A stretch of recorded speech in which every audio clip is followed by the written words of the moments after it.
আধুনিক সংযুক্ত আরব আমিরাতে একসময় প্রধান আয়ের উৎস ছিল প্রাকৃতিক মুক্তা আহরণ। ডুব সাঁতার দিয়ে আমিরাতের উপকূল জুড়ে মুক্তা আহরণের চিরায়ত প্রথা এখন বিলুপ্তের পথে।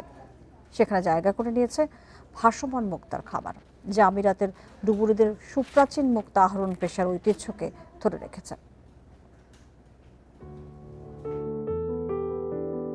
সংযুক্ত আরব আমিরাতের আলরামস হ্রদের একটি ভাসমান খামার হাউস অফ পার্ল। এখানেই পানির নিচে ঝুলে থাকা জালে চাষ করা হয় পার্ল ওয়েস্টার।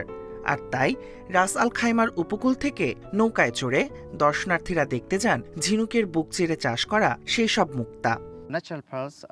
প্রাকৃতিক মুক্তা পাওয়া বেশ কঠিন। ১০০টি ঝিনুকের মধ্যে দেখা যায় মাত্র একটিতে মুক্তা থাকে। তবে চাষ করা ঝিনুকে মুক্তা পাওয়ার সম্ভাবনা প্রায় ৬০ ভাগ। এই খামারে ঝিনুকগুলোকে ধাপে ধাপে বড় করা হয়, আর নিরাপদ ও নিয়ন্ত্রিত পরিবেশে হয় চাষকৃত মুক্তা। প্রাকৃতিক মুক্তা মূলত ঝিনুকের ভেতরের কোনো অবাঞ্ছিত যন্ত্রণা থেকে নিরাময় লাভের ফল। বাইরে থেকে ঢুকে পড়া কোনো বালুকণা, জীবাণু বা ছোট পাথর যা ধীরে ধীরে মুক্তায় রূপ নেয়। আর চাষ করা ঝিনুকে এইসব বীজ পরিকল্পিতভাবে বপন করা হয়। এই খামারে আসা দর্শনার্থীরা একই সাথে জানতে পারেন আমিরাতের মানুষদের বিপজ্জনক মুক্তা আহরণের ইতিহাস। পারস্য উপসাগরে ৪০ মিটার পর্যন্ত গভীর জলে ডুব সাঁতার দিয়ে মুক্তা সংগ্রহ করতে হতো তাদের। ১৯৪০ সাল ছিল মুক্তা আহরণের শেষ বছর। এরপর আর এ পেশায় আর কোনো ডুবুরিকে দেখা যায়নি। মূলত আবুধাবি আর দুবাইয়ের মতো একসময়ের ছোট্ট গ্রামগুলিতে তেলের আবিষ্কারের কারণেই ডুবুরিদের মুক্তা আহরণের পেশাটি বন্ধ হয়ে যায়।